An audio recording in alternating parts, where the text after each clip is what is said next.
Hello, everyone, and welcome to our match preview show on Football Talk Podcast. My name is Ozzie, and I'm your host for this evening.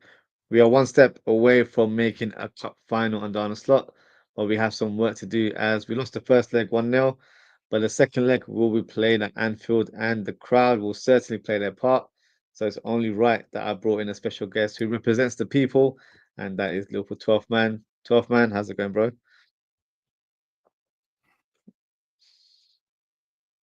Good. I appreciate that. Appreciate the shout. Appreciate the invite and appreciate everyone in the chat for hitting that like button, obviously, and showing the love by subscribing to Ozzy and all of us in the community that are trying to do our best, to keep it righteous and keep a good outlook on our team, positive one at least sometimes, Yeah, to keep positive it but positive. constructive. Yeah, there's a lot of negativity around, but yeah, we always try and keep it positive, always try and keep it real, as always. So, no, I appreciate you coming on the show today. Let's Yeah, talk about the game that took place earlier this evening. So, in the other semi-final, it was Newcastle versus Arsenal, where Arsenal lost 2-0, with the score being 4-0 on aggregate. So, tough man, what do you make of the result? It looks like Arsenal got humbled tonight. they did get humbled. I agree with that. We did a watch along on my channel, and we were watch along and also talked about other things while it's like a watch along as it went along in the background actually. And it was a case where Arsenal didn't look like they weren't about it today. They just weren't about it. It was a tough mountain to climb considering they're already 2 goals down. It wasn't like they're playing at the Emirates. They're on the road. Newcastle's fans were hyped and ready for the game. Both of these clubs are overly anxious to try and get some type of silverware in the cabinet. So, and this is certainly, it's the first opportunity of any campaign. And it's certainly when you get to the semifinal, you do your most. You should do your most and your best to get it over the line. Arsenal did not do that today. No, they didn't Just do it didn't. all the first leg. I felt like they were pretty much a shadow of themselves. I know Newcastle deployed a different sort of tactics and formation in today's game, but you still expect Arsenal to have enough quality to overturn the tie. I know 2-0, Mhm. it's a steep scoreline, but at the same time, Arsenal have enough in the locker for me to have scored the goals today. But they just look like they didn't keep it running today. I feel like they didn't really have any fresh ideas. I feel like they looked quite flat today. So yeah, they were Yeah, quite loud over the yeah, weekend in terms of their victory against Man City, telling them to be humble, but unfortunately they got humbled today. So, you know, they football certainly can be a did. bit on teams, and yeah, I think they took their medicine today in terms of what happened. So, it is what it is. Everyone was expecting a North London cup final, so obviously that's not going to occur. Well, hopefully, Liverpool can have a say in regards to Mhm. that. But I wanted to talk to you about our coach. So this could be his first cup final in his first year as a Liverpool coach. So what have you made in terms of Arne Slot's impact this season? Because I'm sure you agree that he's certainly exceeded everyone's expectations. Absolutely, absolutely. It's been massive. I would say when it comes to the slot machine, uh, it has been all like jackpots for us with a lot of the different competitions that were involved.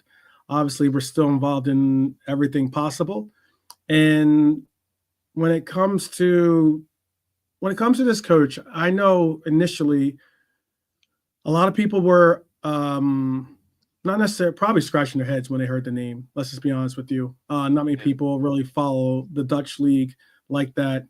But at the very same time, I also was believing in that what the numbers and what the connections and the reasons why they were choosing this coach over Amarin, over even, and I get that it would have been. I was on the same boat as well when Zabi Alonso was asked or was speculated to be the next coach. And with that connection to Liverpool, with the sheer fact that he was on that like historic run with Leverkusen, it would have been a great transition from a great coach to possibly another great coach in the makings.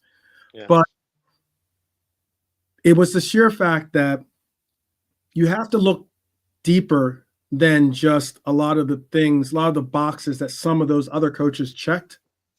And I didn't think that Amarin was a good fit because Amarin's system would have meant that we would not only had to have gotten players play or not have players playing out of position, but it would have had to been players being brought in to play in the roles that he needs to make his system really work. Alonso, again, he could have maybe it would have been a slight adjustment of what he does with his team, but still it would have been a sense where we would have been adjusting maybe a little bit beyond what we would be comfortable doing. We have adjusted this format from a 4-3-3 to a 4-2-3-1, but then again, this coach has come out and said it that even though it looks like a 4-2-3-1, at times it's a 4-3-3, it's times it's a 4-2-4. As in there's variations that you're going to see, and that's something that we saw towards the end of Klopp's era was what we saw bits and pieces of that as well.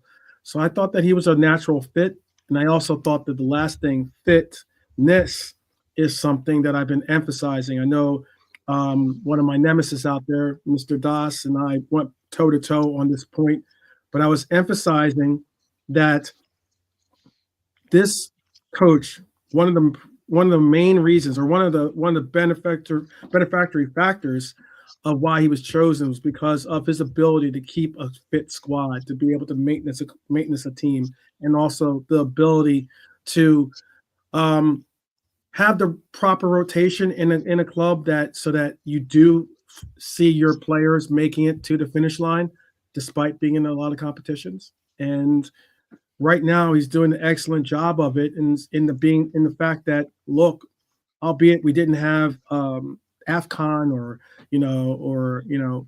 the Asian competition, but we also, at least this year, have a squad other than Trent right now that is on the mend. And even Trent's injury that he picked up in that last game in February, you tell me the last time we went into January with a full squad, a fit full squad, coming out of January.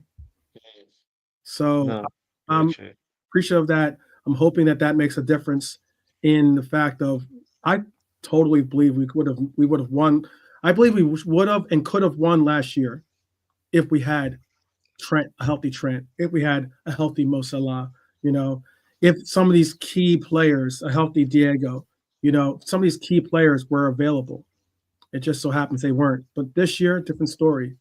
I'm looking forward to the end result. No, I think that's a very valid point in terms of the fitness because I think that's something that goes a bit under the radar. Where you make a very valid point. Normally under Jurgen Klopp, this time of the year, February, March, we're struggling with numbers or players just look like they're burnt out. They've been overplayed because squad rotation hasn't been heavily done in terms of the team. So I feel like with this team, even though non-stop for me hasn't rotated the squad as much as I probably would have liked, there's certain players where I feel like, he hasn't rotated. Like for example, Gravenberch, has had a sensational season, but I do feel like there's certain games where maybe, he deserves a bit of a rest and then maybe play Endo. He's shown a bit more faith in Endo in recent weeks, but prior to that, he didn't really, I think, have enough faith to play him. And there's other players in the team as well, like Konate, where unfortunately he's picked up a few injuries this season, and normally you'd have a player like Kwanzaa that would come in, but unfortunately he hasn't really hit the ground running this season either. So despite that, I feel like he's managed the squad really well, and you make a good point. We've only got one injury going into this game, so normally we're scratching our heads or we're trying to fit in a team where maybe someone's a bit more of a makeshift player where they need to be placed in a role that they're not familiar with. So for me, it's a good sort of feeling that I have right now where we're in February and we've almost got a fully fit squad, which is very unlike, Liverpool over the years. And it gives us the confidence to really go for it. We're in all competitions at the minute. We've got the FA Cup tie later on this weekend as well. So for me, it it bodes well that we've got a fully fit squad to choose from, and Mm-hmm. even players that haven't really participated that much. So, i.e., Chiesa hasn't played many games due to injury, but he's slowly Mm, finding a bit of rhythm right now as well. So for me, I've been impressed in terms of how we've played football this year. I know a right, lot of fans had a bit of a hoo-ha about the way we were playing because it wasn't quite football, where it wasn't end-to-end football. It was more so calm, composed, more measured, and a lot of fans, probably got too used to watching the way we played on the Jurgen Club. But we have to be a bit more open-minded and realize that football can be played in certain ways. There are I'd say, a lot of similarities in terms of how Arsenal and Jurgen Klopp play. It's just that I would say from a sort of defensive point of view, we're a bit more of a ball playing team. We heavily rely on ball possession rather than, playing dynamic from the back. So I feel like it's a bit of breath of fresh air in terms of the coach that we have under our helms, and also even the way he speaks to the media. It's quite refreshing in terms of how honest he is. Sometimes I feel like he's a bit too honest, where he gives away tactics when he shouldn't really be, saying too much. But generally speaking, he's very open. He's very sort of transparent in terms of how he feels. And one thing that impresses me as well, especially from the first game, where got a bit of a ruthless side to him, where Kwanzaa wasn't living up to the bill, right. substituted him, and then from there onwards. So I've been very impressed with in terms of how he started his coaching career. I can't even call him a manager because he's technically a Liverpool coach, but I think he's done really, really well for us this year. So this could be our first cup final. Could be. Um, what are your feelings going into this game? I am very, very optimistic, to say the least. I think that I am looking for a very, very spirited bunch on the pitch to give their not only their all, but Yeah, hopefully to put them to the sword a little bit, as in to make it comfortable.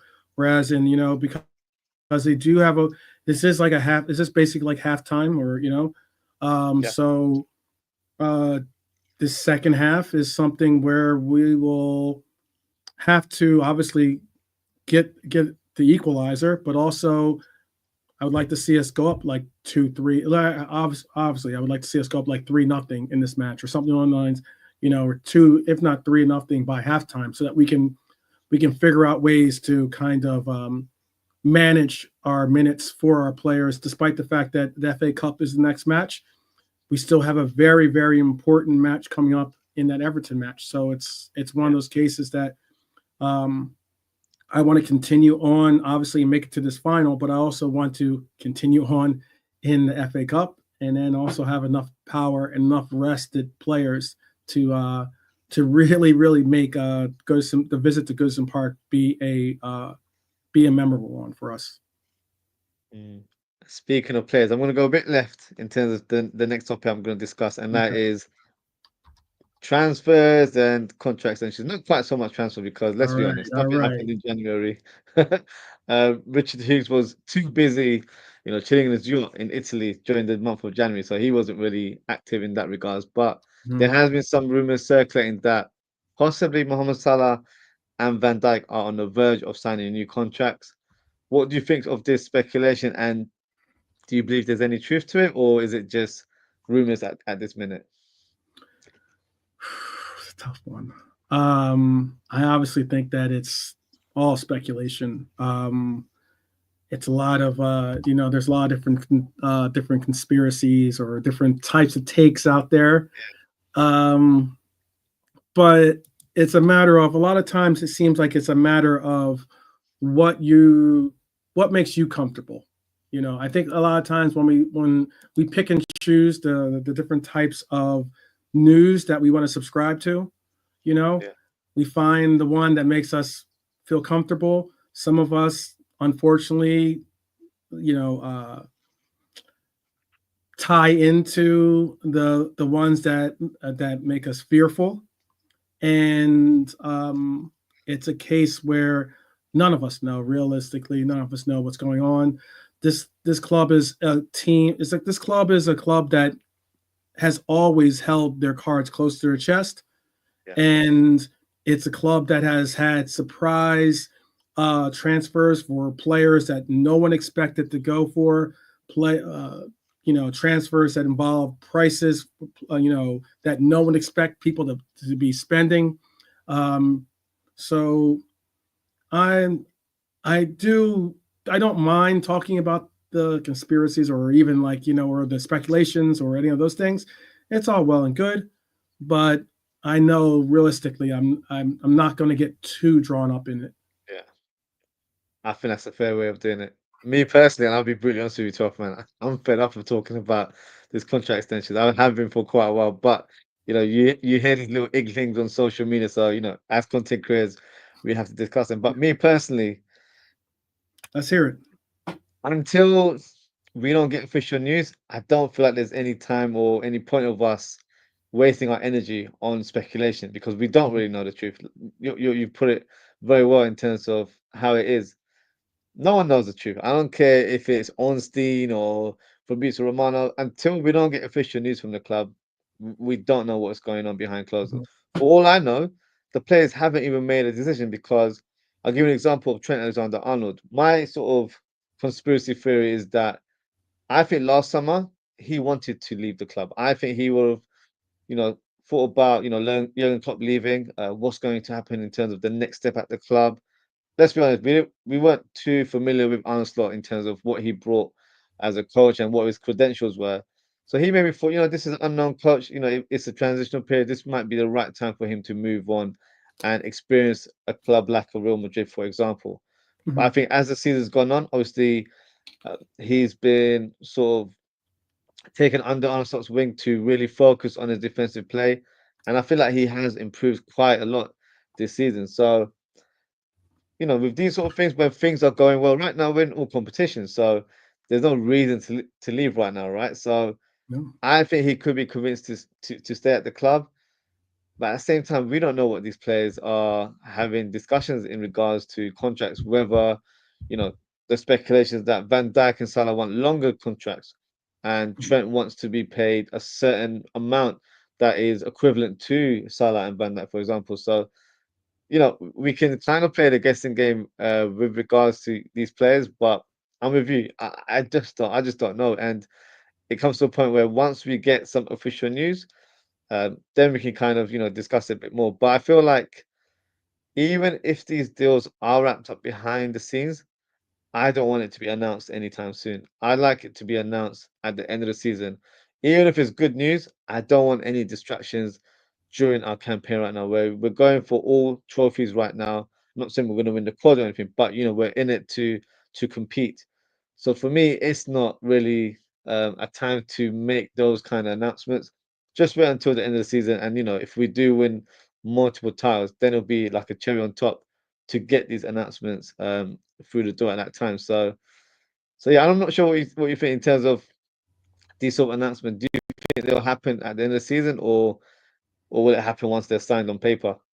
I think actually they will be most likely announced in April, to be honest with you. Okay. Yeah.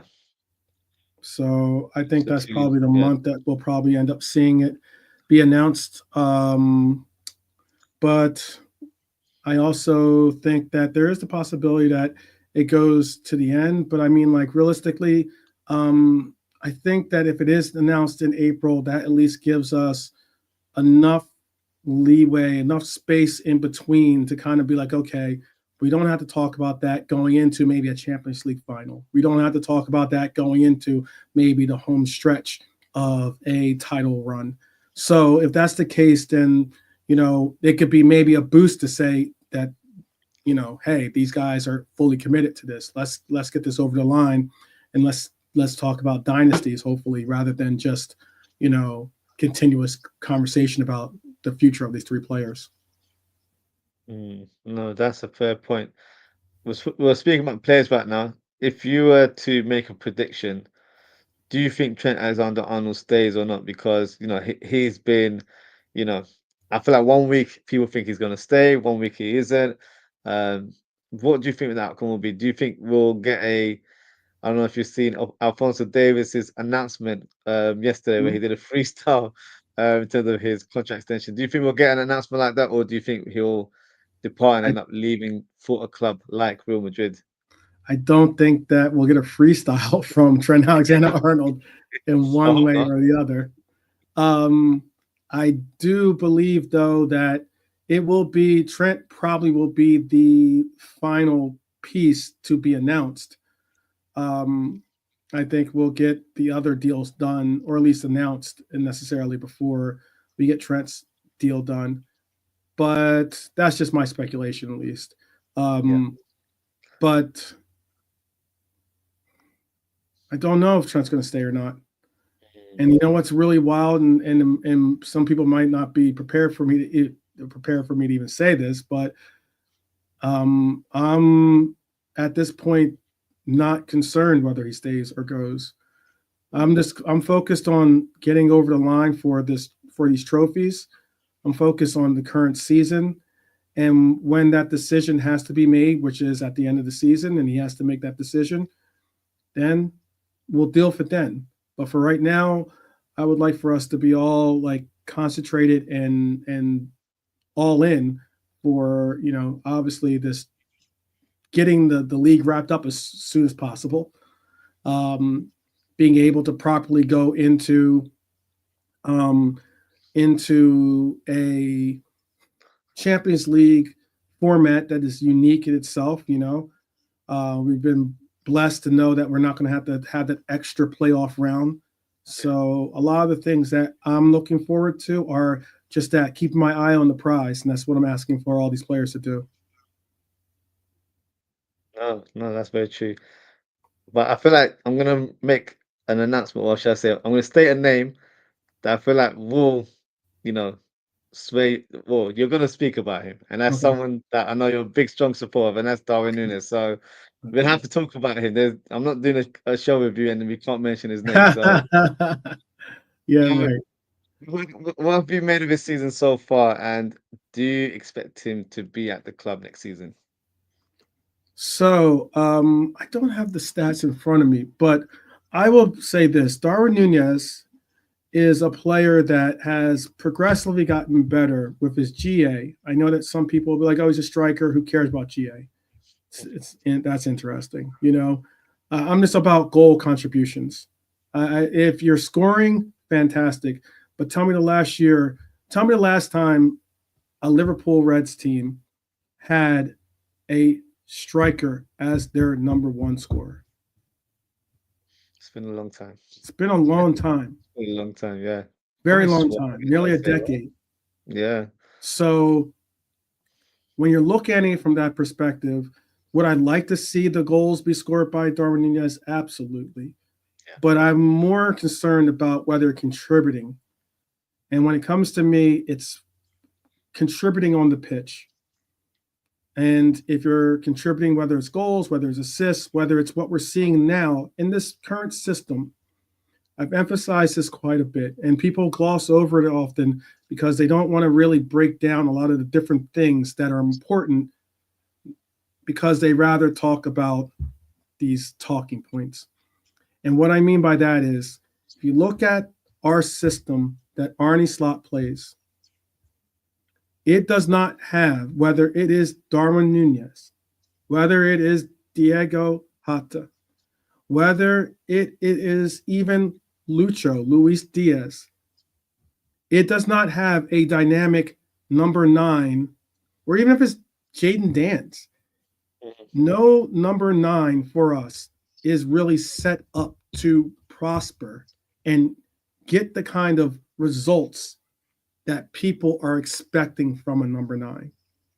They want Holland style numbers, but We don't play that way. even Holland on this team would not have the numbers he has currently if he was asked to play in the role that our number 9 is done. If anything, and this is just me being honest, and this is one of my favorite players of all time. If anything, we right now could use a Bobby Firmino because he would thrive in this position because he doesn't mind doing the extra counter pressing, the extra Yeah. work. He doesn't mind not being the goal scoring number 9 that everyone wants and is calling for. He's more committed to doing the intangibles that create the opportunities for a dynamic left wing and a dynamic right wing. If not, if you want to call them a left inside forward and a right inside forward. Okay. And when you have those pieces, we already have those pieces in place. Cody Hackbo, who got a lot of flack last year, and I felt like I was one of the few people that was trying to step up for this guy. By step up, I'm usually the defense league for a lot of these players. Cody Hackbo has immensely taken a huge step in his progression for this team as being a committed and devoted goal scorer. Luis Diaz, whether he's playing on the left or even playing in the central role, has taken a huge step forward in producing goals for us, whether in either position, but primarily, we look at him as a left wing more than we look at him as a number 9. So we're getting this very similar output of goals from our left wing because it's being platooned between Cody and Lucho. And then you look at it from the right side, we're getting a boatload of goals from Salah as normal. It's his fifth year of getting 20 goals or more. And we're just barely halfway through the season. Now, if that's the case, why everyone wants our number 9 to miraculously be outscoring both of those outputs? That would we'd have a club or a team, a front line that's on some historic pace. And again, it wouldn't relate to what we are normally used to seeing. And that is when Bobby Firmino was in this role, no one had a problem with the number of goals that he was scoring. No one had a problem with his output. But now that it's a quote unquote outright number 9 that is adjusting his game to provide the same attributes as a false 9, now all of a sudden we want number 9 results in a player that's playing more of a false 9 role. Doesn't make sense to me. So again, we can all have our interpretations of what we want to see from this number 9 from our players, but realistically, this coach has a defined role that he has for the number 9, and Lucho's doing it when called on. Because if you look at Lucho's work rate, you look at the ground duels that he's getting involved in, you look at the amount of aerial duels that he's getting involved in, it's highly impressive. Yeah. If you look lately, take a look, and I'll pull them up during our while you do your segment too, while you say your piece. But if you look at Darwin's last couple of games, let's say, where he's been slighted for not being a goal scorer here or there, look at his work rate of doing the tracking back. Look at his work rate of doing with his ground duels that he's involved in. Some people have even gone far as to say they think that he should play in the midfield, considering how much work he's doing in his role. Yeah. So there's time and time again, he's not getting fed like a normal 9. I don't understand why we want to make him as if we're going to put him on a diet, then this is what we're going to have to appreciate, Yeah. And I think that is what it is. It's a fair point. I think with me, I definitely agree in terms of your assessment of the team, where the way we play, we don't really play with a traditional 9. I know there's been some games where, whoever's been up top, they've played a bit more closer to the opposition's defenders, but generally it is someone that drops deep and sort of, I'd say, do a bit of the dirty work, but then plays as a false 9. So I definitely agree that our game is not really tailored for a traditional number 9. But having said that, I feel like with Darwin Núñez's output, for me personally, I just don't feel like he's improved in terms of his finishing. That's always been his weakness, where I feel like he gets in great positions, but I think clinically he's not the best striker in terms of his finishing ability. But for me, I feel like maybe he's just not the right fit for Liverpool. And that's not to say he's a bad player, because I generally believe that if you move him to La Liga or Serie A, I think he'll cook in those leagues, because it's more suited in terms of the way they play football. Then it's more suited to his skill set. But I feel like maybe under this team and maybe under Jurgen Klopp, it just hasn't really fitted the way we expected it to be. And that's no shade on the player. I do feel like he has some ability where it's quite difficult to attain. So, in terms of his raw speed and his dynamic, he's an athlete, he can work hard for the team. For me, he's just a bit more erratic in front of goal. So I feel like we need someone that's, a more composed finisher.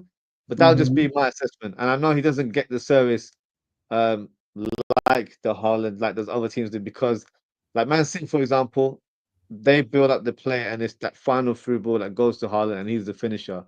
We Mhm. don't really play that kind of way. We play intricate football where we almost try to score the perfect goal, if that makes sense. So I do agree. I do feel like fans will kind of look at it one way where he's not getting a ghost. We're looking at, unfortunately, nowadays it's more about stats, isn't it? Where you look at the stats, oh, the stats aren't measuring up. He's a number 9.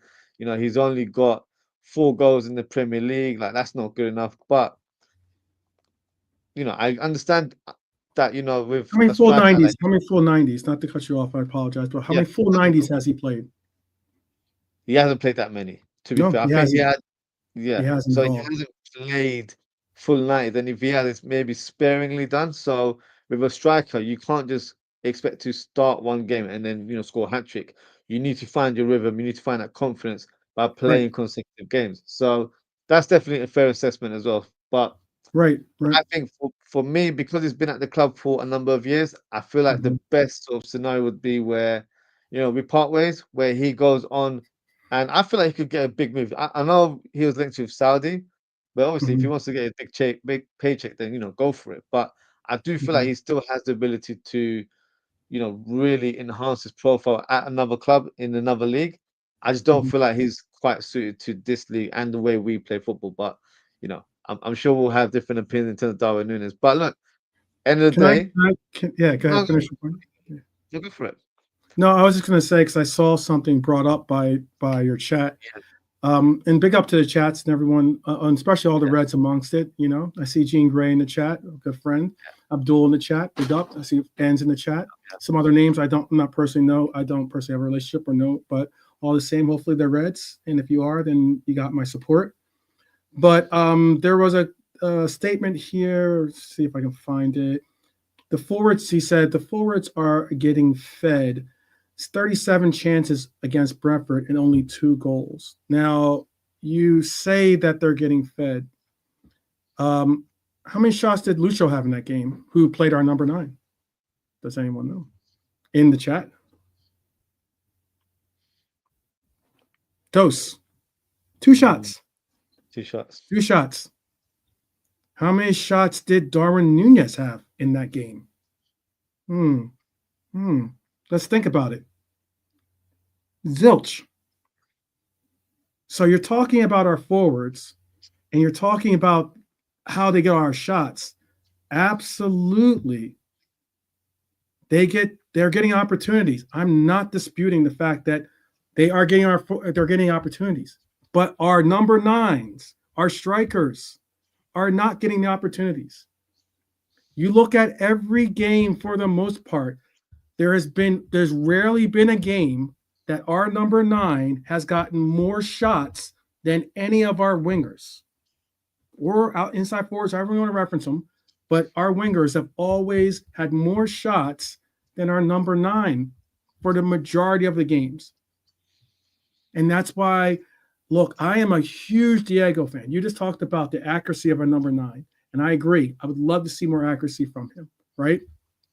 However, I think that we can all agree that Diego's possibly one of the most accurate players, accurate shooters on our team, right? But you look at those early games that he was getting starts in, that he was preferred, obviously the preferred number 9, possibly even for the reasons that you're talking about. And I can go through the games and show you how he's getting 2, maybe 3 shots in a game. And that's just not, and then, but yet you're going to hold him to the same scale, the same judgment sense of a Mohamed Salah who's getting like maybe 5, 6, 7, 8 shots. He's getting 45, 50 touches maybe in a game, if not more. Yeah.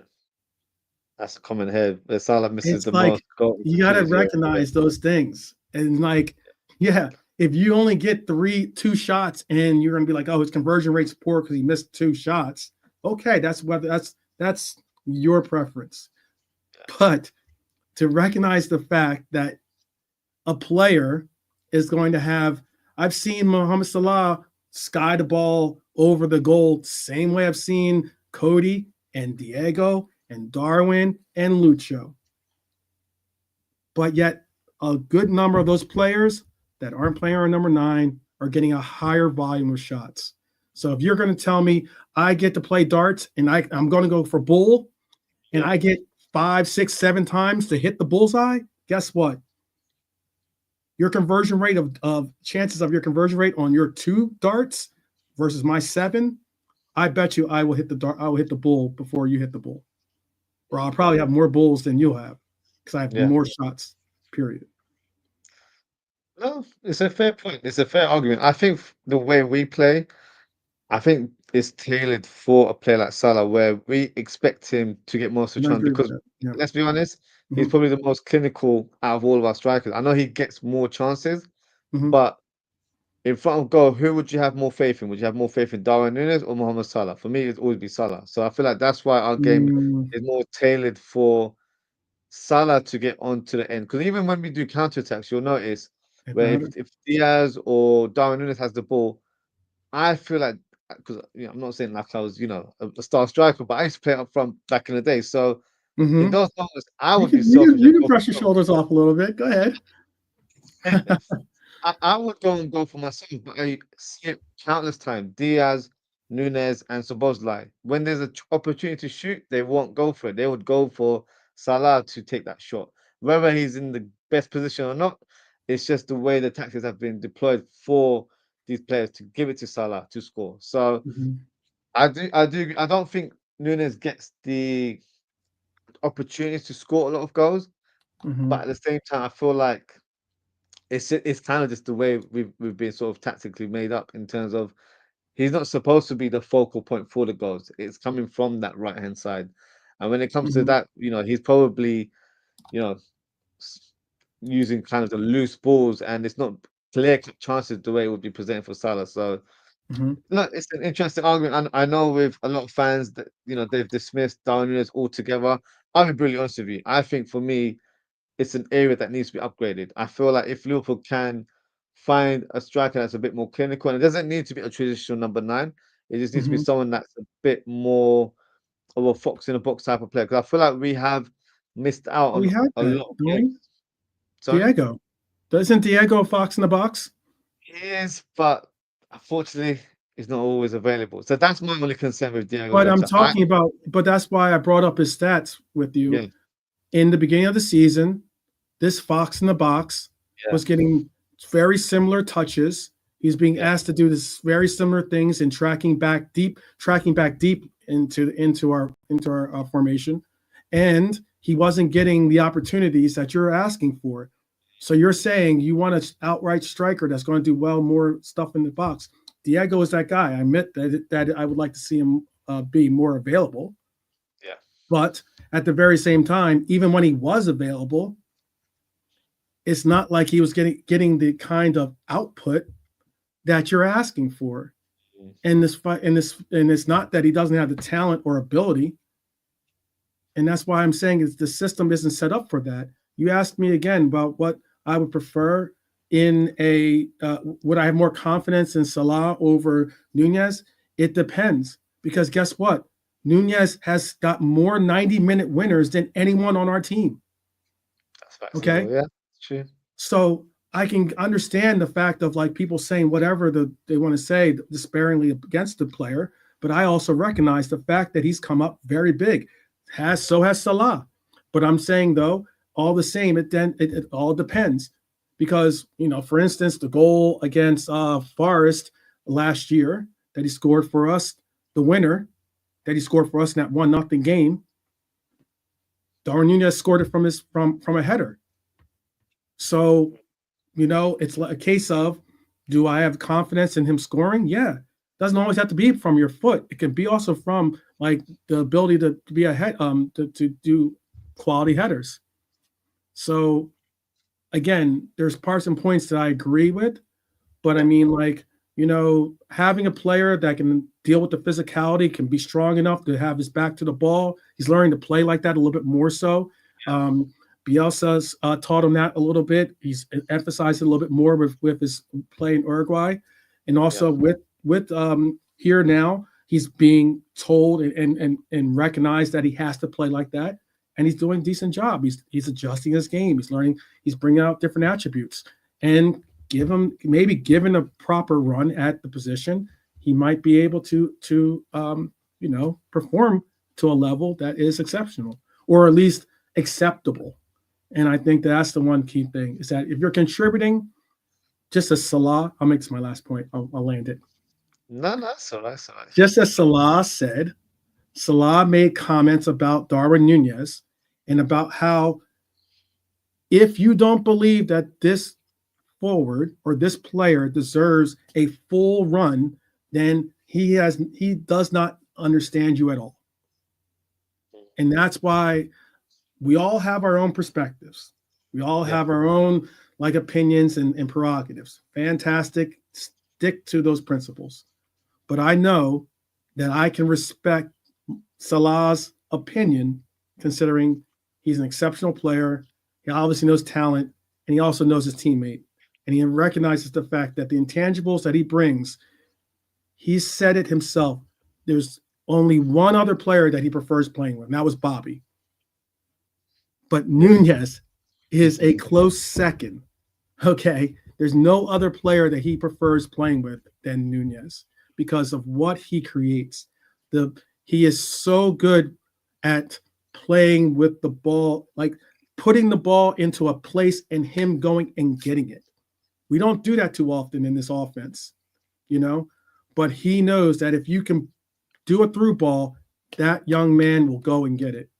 And that's a difference.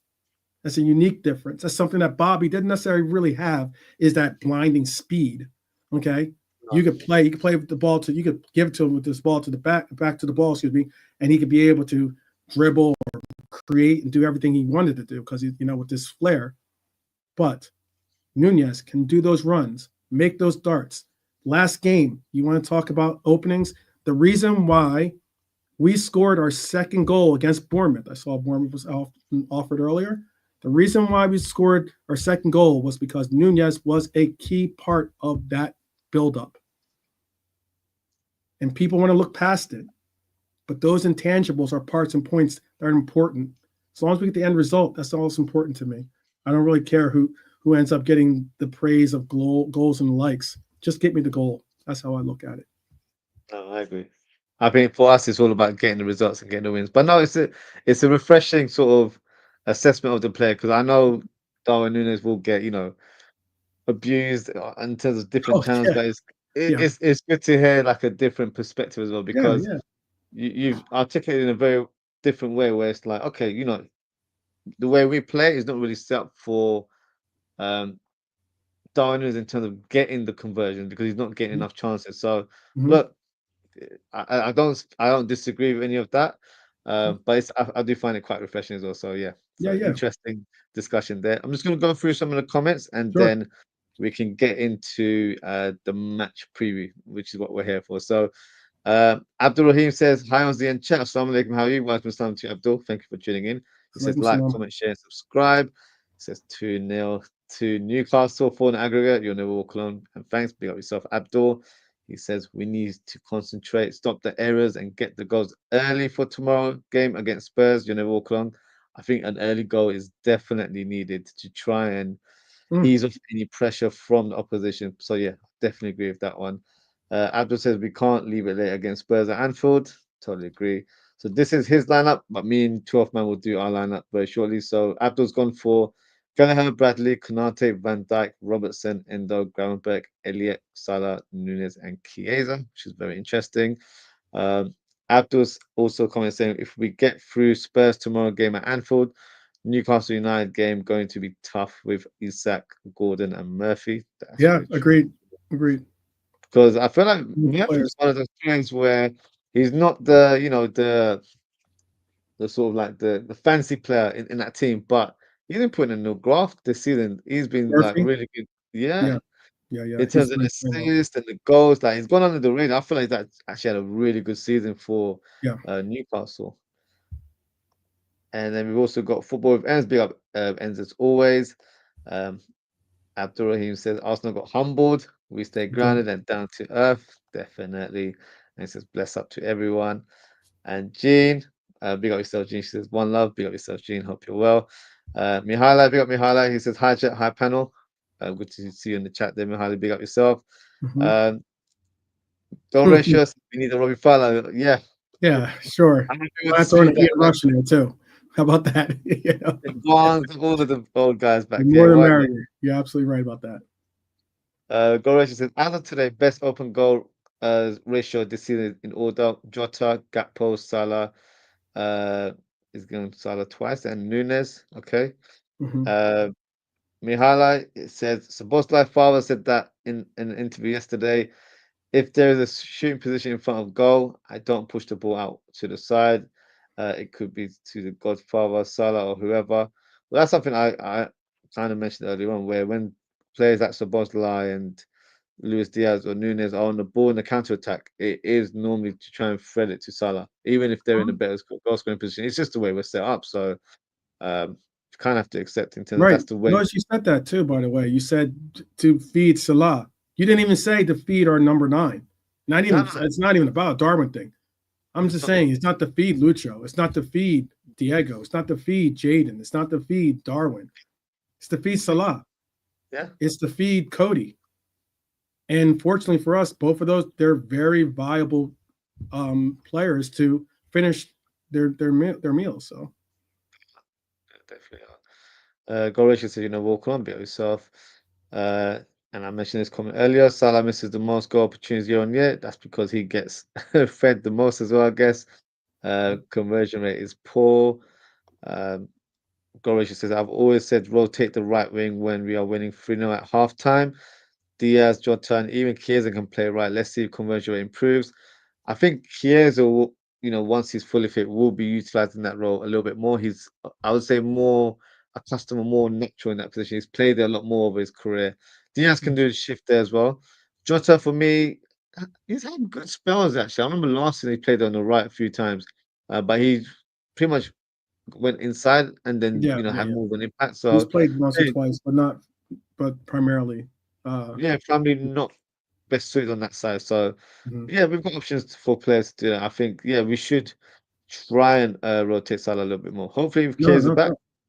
I mean, yeah, that can happen this coming months. Goretia says, anyone remember that rocket Diaz scored against Arsenal in FA Cup from the right wing? No, he's had good moments in the right wing. So no, absolutely. Yeah, that was he did that was no look too.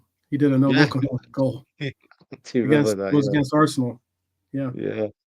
Uncle Ross says, big up yourself, Uncle Ross. Thank you for tuning in. And Gene saying, big up to Uncle Rod's there.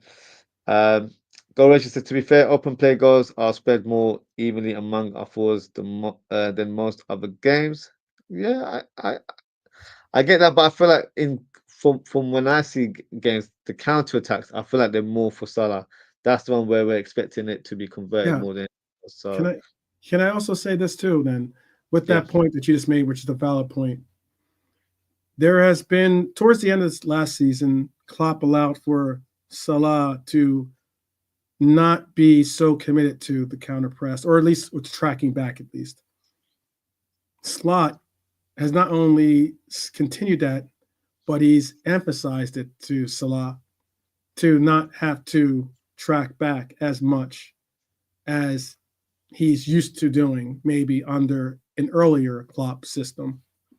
And it's a noticeable difference in the fact of he's now an option, an outlet, so often for whether it's from VVD or from Trent or even from Ali.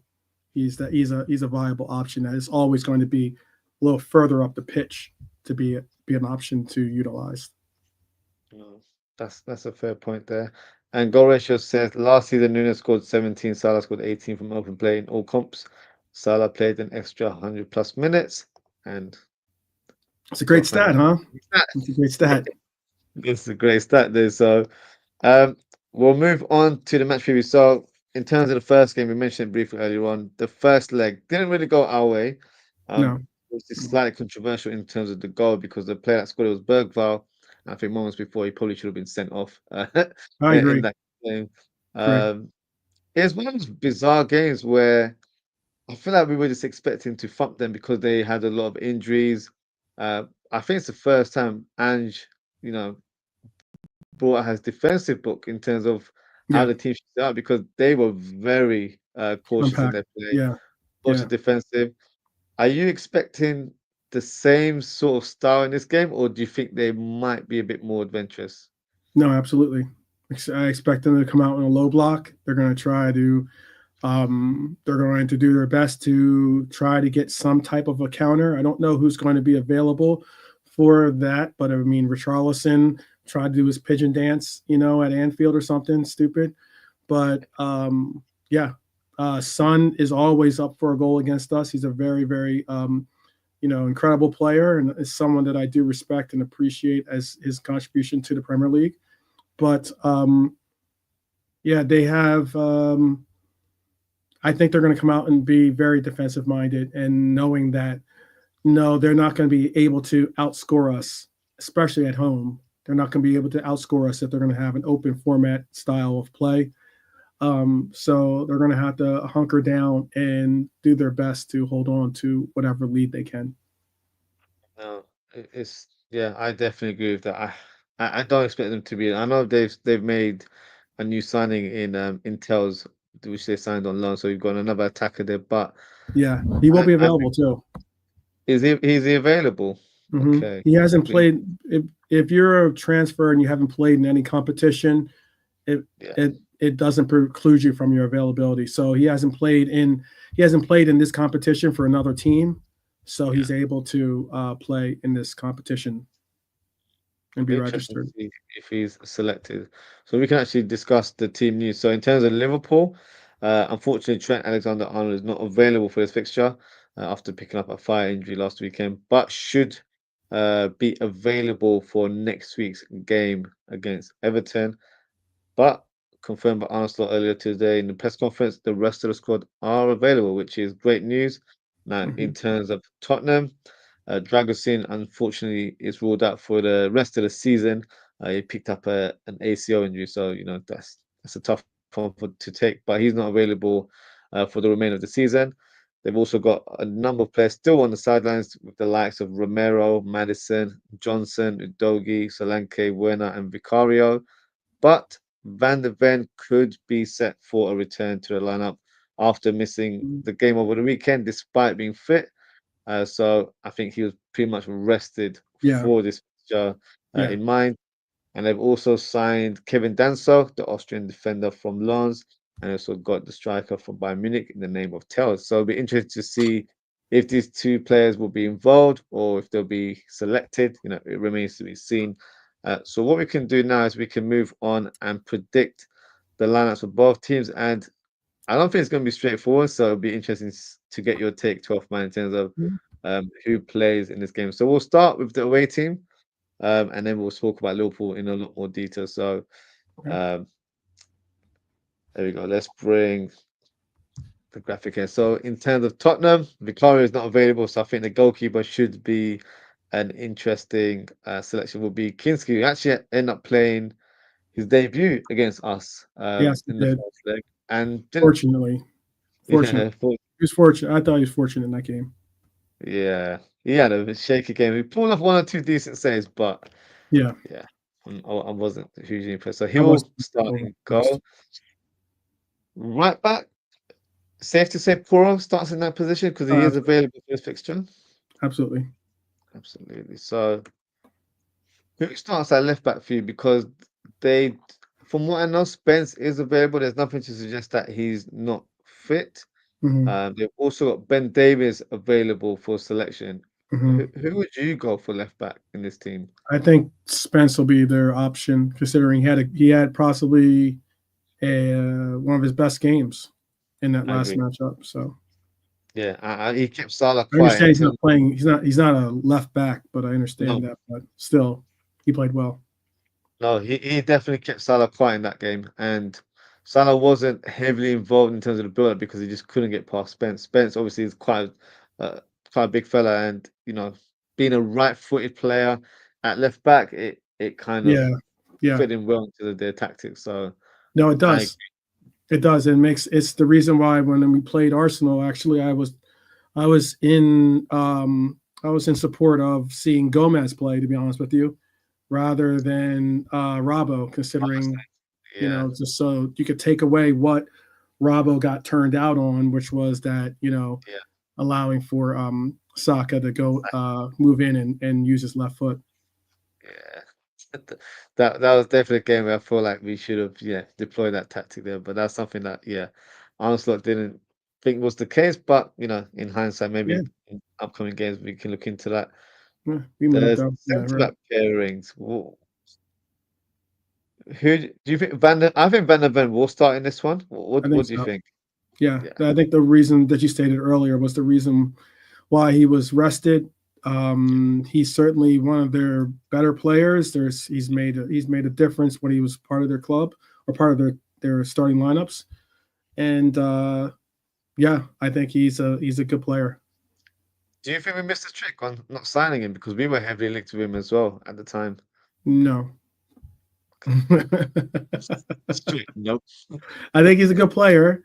Not saying anything about the ability and the likes, but do I see him being a heir apparent to Virgil van Dijk? No. No, Do I see him, forcing Virgil van Dijk to move over to the right? no. No.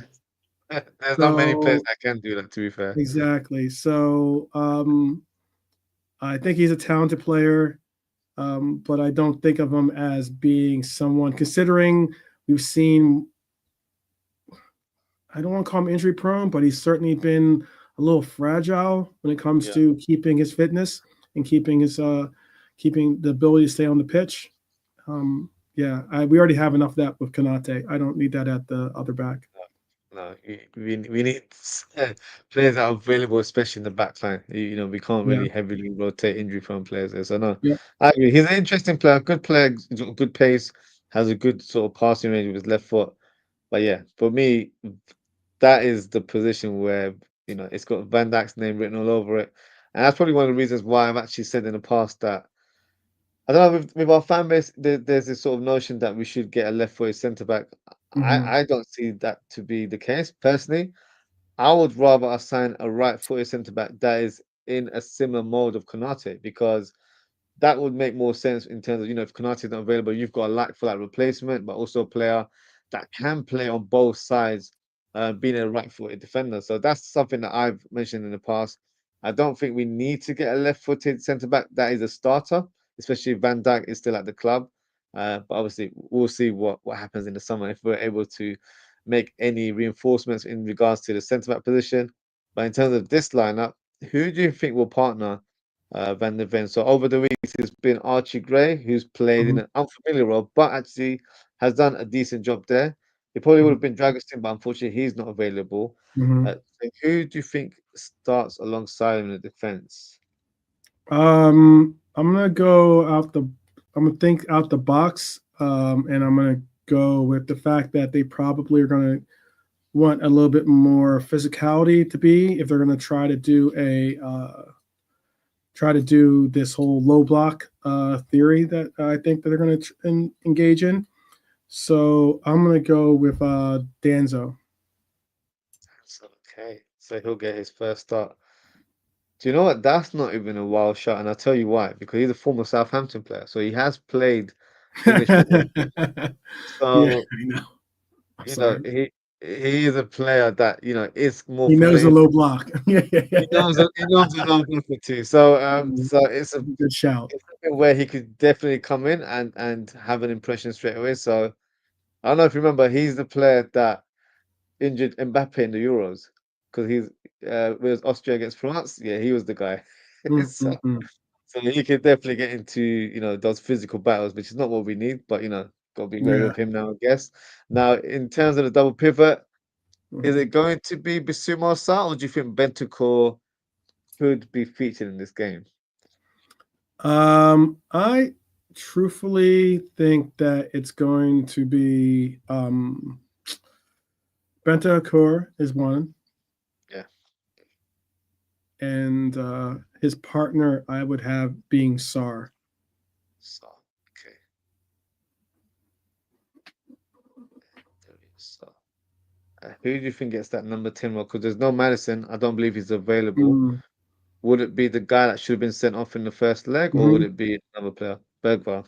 hmm I agree. And I What's hope your reason for that he not gets. I including hope that he gets Bissouma? made to look silly by Grav or Maka. So, I'm hoping. I'm definitely crossing yes. my fingers on that one because that the sheer fact that he's still even on the pitch, the sheer fact that Yeah. the way that he was trying to kind of pushing it in our faces that he Yeah. really shouldn't have been on. But Yeah. Yeah. Hopefully, someone puts one on him. Yeah. Gives him a welcome to Anfield in the opening exactly, minute. A crunching exactly. tackle, something like Conor Gallagher. He's a little bit of Okay. a thespian when it Yeah. comes to this the thing. So yeah. Is there a reason why you haven't gone for Ibisuma? To be fair, he's not had a great spell this season. I think he's been very inconsistent. But is that probably Yeah. the reason why you haven't gone for him in this fixture? No, just the sheer fact that I think maybe Sar might be a little bit more. Beto Akor, I think, is one of their best players. Yeah, solid. But when it comes to it is a coin toss. It could have been, Basuma could have been there as equally as much as Sar, but that's just who I have it involved. Yeah, good to see Bentancur actually, because he picked up a nasty injury a few weeks ago, which was a head injury at the time. He looked quite severe, but now, thankfully, he's up and running. He's back to playing football, so it's good to see. In Hmm terms of the wing positions, hmm Kulusevski on the right hand side and Son on the Yeah, left, or yeah, would you go for another yeah. option? No doubt. Kulusevski. There's no question. That's like the easiest Yeah. one of the easiest selections on the page. Who starts up top?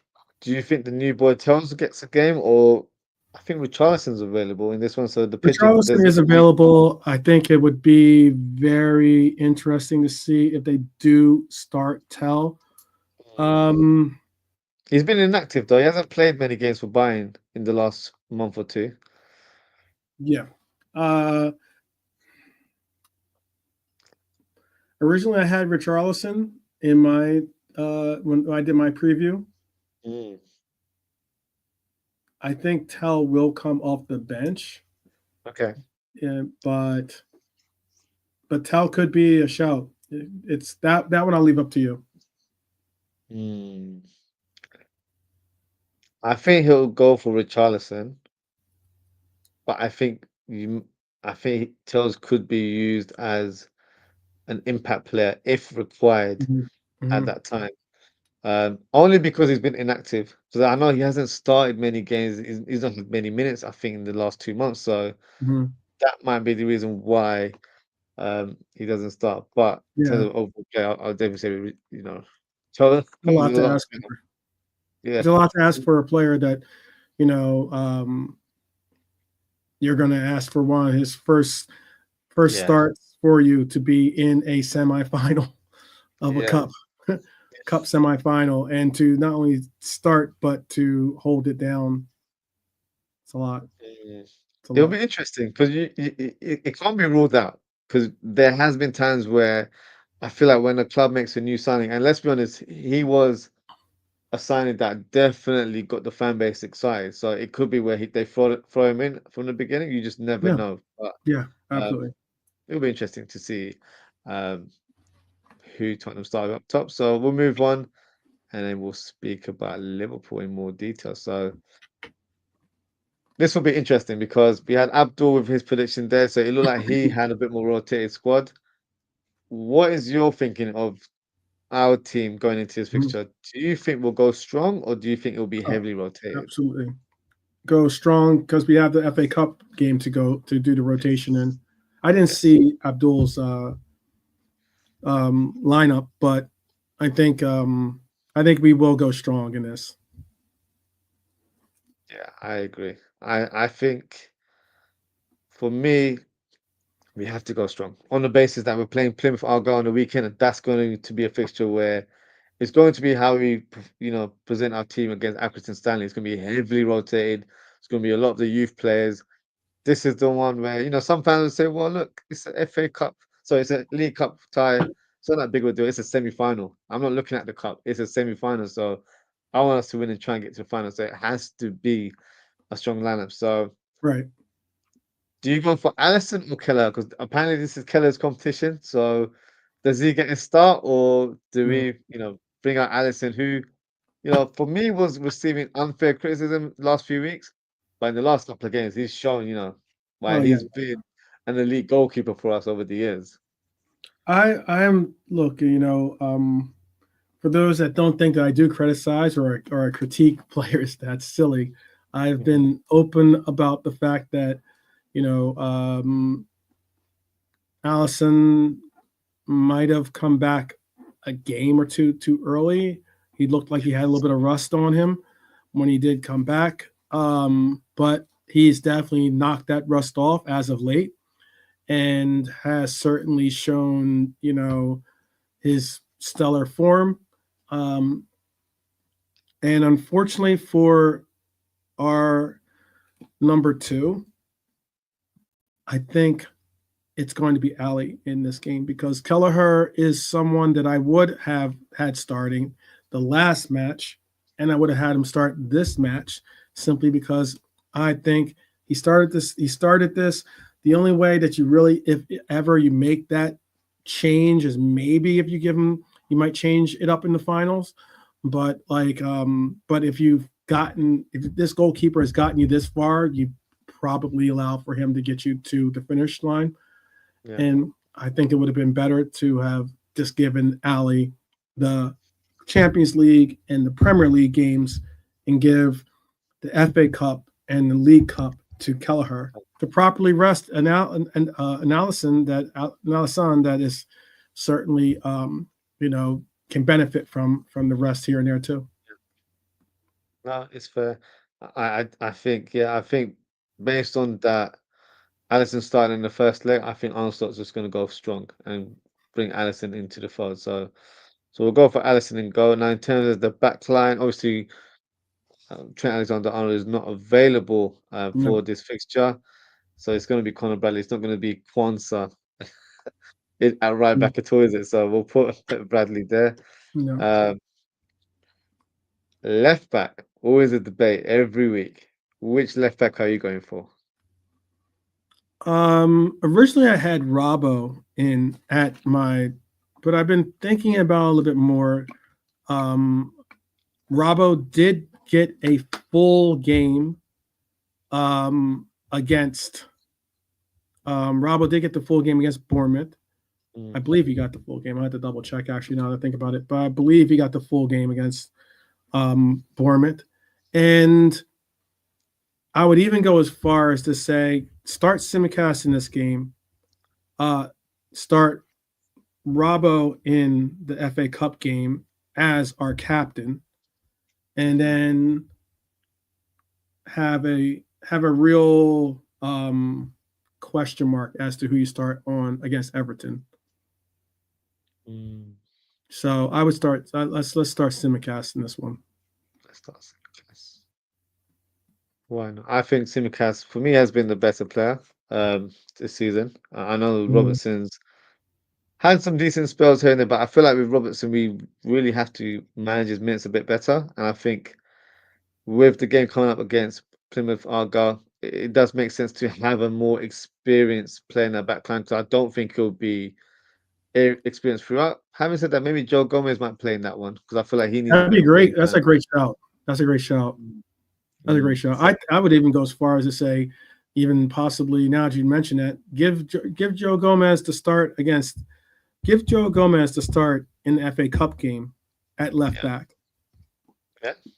Oh yeah, and even then better. and then that Even better. way you can Give him the star left back. Give him the captain's armband, and let him do it that way too. Well, that's a fair point. Well, yeah, I'll definitely keep that in mind when we do our match preview for that game. In terms of the centre back pairing, it has to be Van Dijk and Konate, right? We need to go all in for this one, right? Yeah. And what would you say about the midfield? Do you expect it to be Mack and Gravenberg, or does someone like Jones have a shout to start in this game, Um, or even it's Endo? going to be To a be fair, strong lineup. I think it's going to be Mac, Grav, and Dom. yeah, I agree. Then you've got Szoboszlai, Salah on the right hand side, as you know, pretty much customary to put him there. Um, Mm-hmm. Left wing and up front. This is always the interesting debate. SMG, or something like that. Mm. Gotta think of a cool nickname for them. SMG. You're Salala. Okay. I'm originally I think it's gonna be Cody on the left and Lucho in the middle. Yeah, I agree. I think that would be the starting lineup as well. Yes. Which is, yeah, very strong lineup there. So no, I have no arguments with that. For me, that should be um, the lineup that we're seeing against Tottenham. Just going to go through some of the comments here, Yeah, I and then know. we That's laughing at present something. we can present the score prediction as well. Fozzie's World Travel, big up yourself. Says yes, gents. We are all going to Wembley. I really hope we are. Really hope so. Mhm. JK, big up yourself. Says bless Ozzie, 12th man, Fozzie, and Gene. You know, walk on, big up yourself, JK. Um, Fozzie's saying, come on, man, 9 away from 400 subs. Let's get there. Big up yourself, Fozzie. Thank you for the support. Um, and then this is JK's prediction here in terms of the lineup. So he's gone for Allison, Bradley, Konate, Virgil, Robertson, Grav, Mac10, Sabozlai, Gakpo. And he's gone for Darwin through the middle and Mhm. Salah on the right hand side, which is interesting. Um, I had that as mine, to be honest. Be did you? transparent. I did have mine originally as having Darwin start this game. Okay. But I think more so than not now, as we closer to the actual event, I'm thinking just utilize Nunez as an impact sub and then start him against the FA Cup team. It'll be interesting actually because we've predicted Danso and Van der Ven as a centre back pairing. I feel like Nunes might be suited against that sort of style of defenders. With Mm-hmm. Lucho dropping deep, it might work, but then at the same time, I feel like he's struggled against defenses that are more physical in their play. Mm-hmm. So Yep.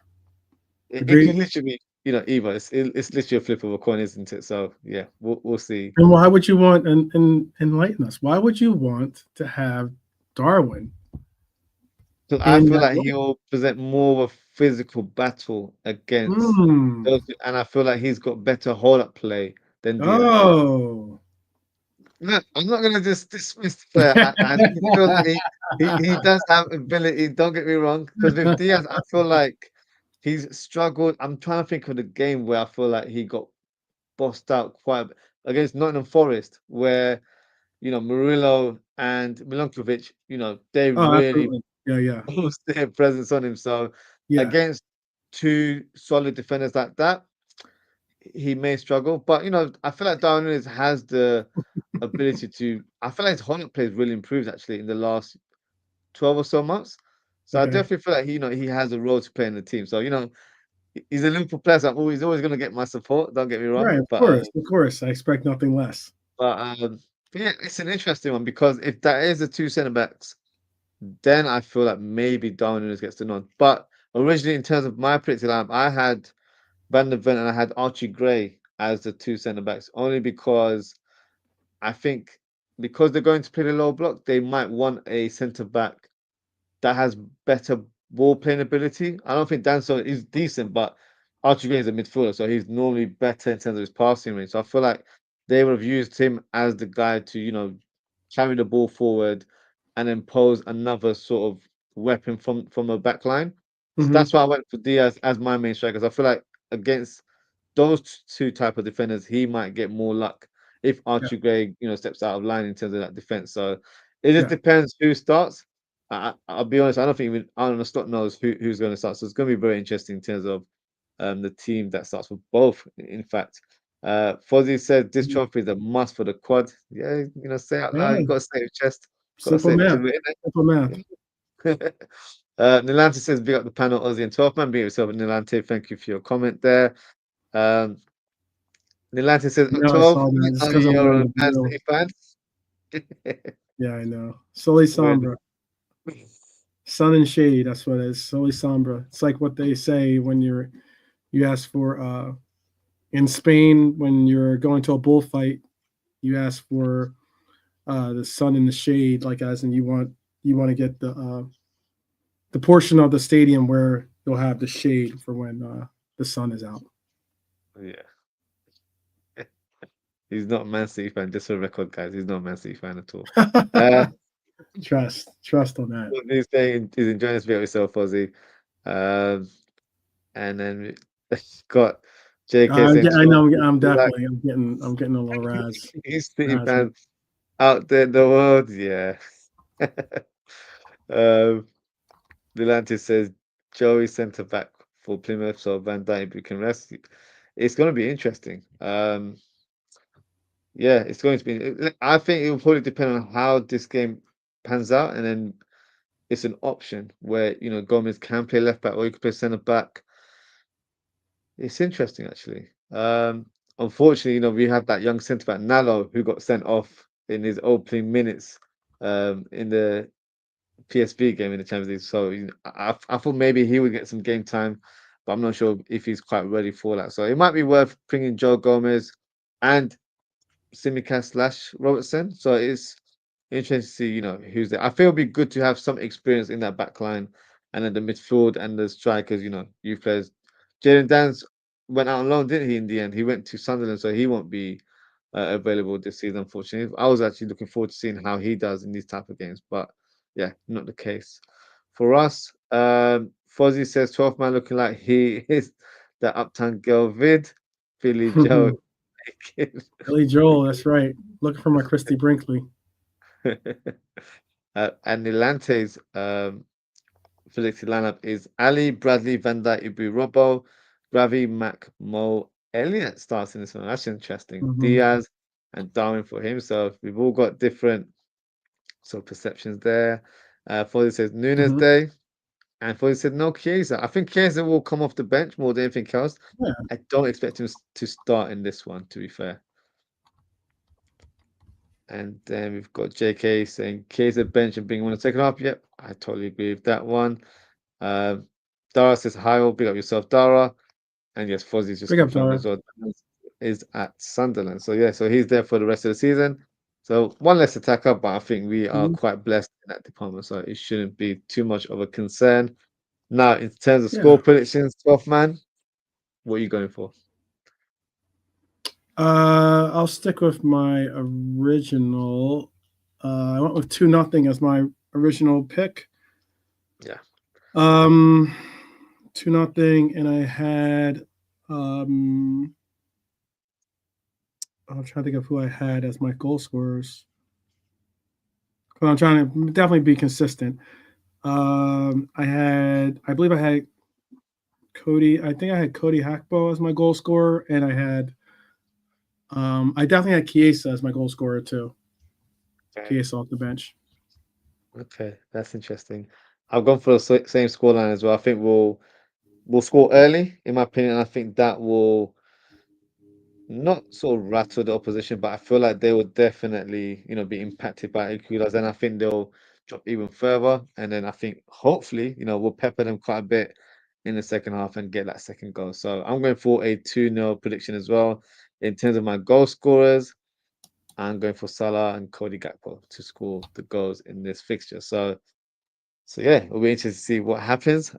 Just got a couple more comments here. Mhm. And Atlanta saying, haha, Fozzy Uptown Girl Classic. JK saying 3-0 would be sound. It certainly would be.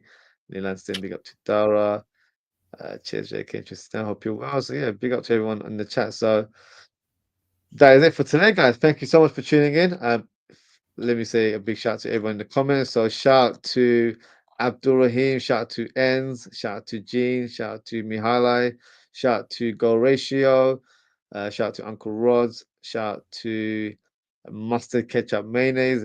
He came up with a comment earlier on that was a bit irrelevant, What? but yeah, What so is that? That's his name. That's a name. I didn't see that name in there.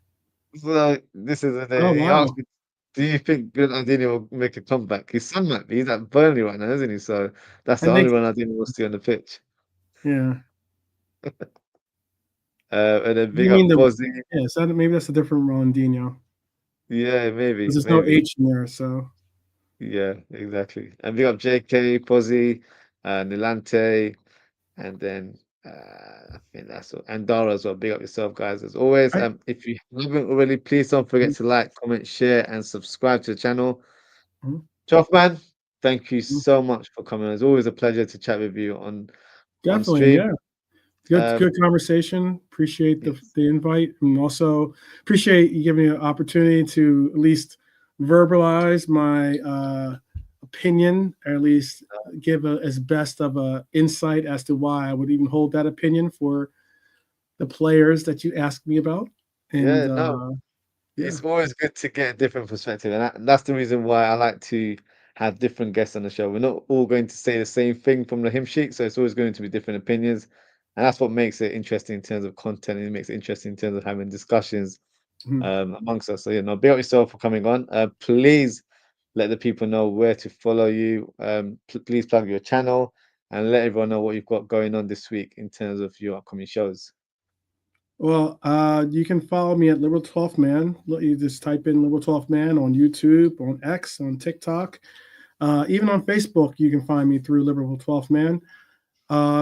I should pop up as the top choice. And right now, we're certainly doing the same as Ozzy, is trying to build some type of a following, at least of just respectful Reds that are able to have some very respectful discourse, be able to have different opinions, be able to verbalize them, be able to share them, but more so than not, be able to support each other and continue to support us in this community. So often we see these divisive and also very, very subjective channels or content creators out there that are sometimes they're I don't even know if they're Reds fans at times, you know. So there's like those out there that are the grifters and the trolls and the likes, but it's channels like this with Ozzy. Hopefully, you'll find channels like myself or J Kismet has a channel of his own now.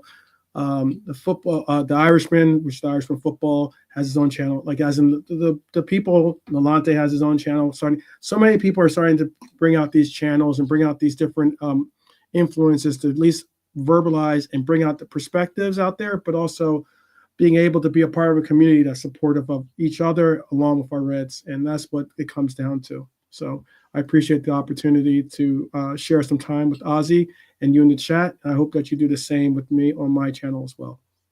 Yeah, please, guys, make sure to subscribe to Liverpool 12 Man's channel. I've watched his shows for a long time. I puts in the graft. Oh, Always, I yes, feel like you're Fozzie, online. Fozzie, by the way, too. I'm sorry, Fozzie. Yeah, big up Ozzy.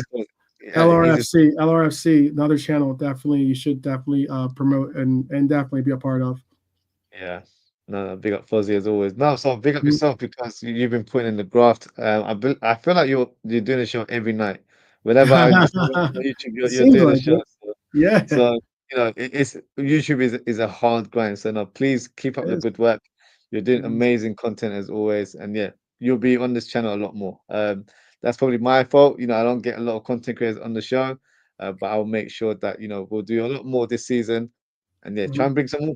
When we bring on JK and the Irishman as well, we'll do all four of us on the show in due Yeah, course. yeah, We'll yeah. try and do multiple people on the show. So yeah. Figure yourself out. Please, guys, make sure you subscribe to Liverpool 12 Man's channel, doing great content. It's not just always, Liverpool related. He has great football discussions on this channel. So please show your support. And he's a big support of this channel. So as he mentioned, we're trying to build a community here of, real discussions and not, we're not doing any viral moments or anything like that. It's just Mhm. real talk from Mhm. us. So yeah, please show your support for 12th Man. And that is it for today, guys. Thank you so much for tuning in. Take care, stay safe, and I hope to see you all very, very soon. Goodbye.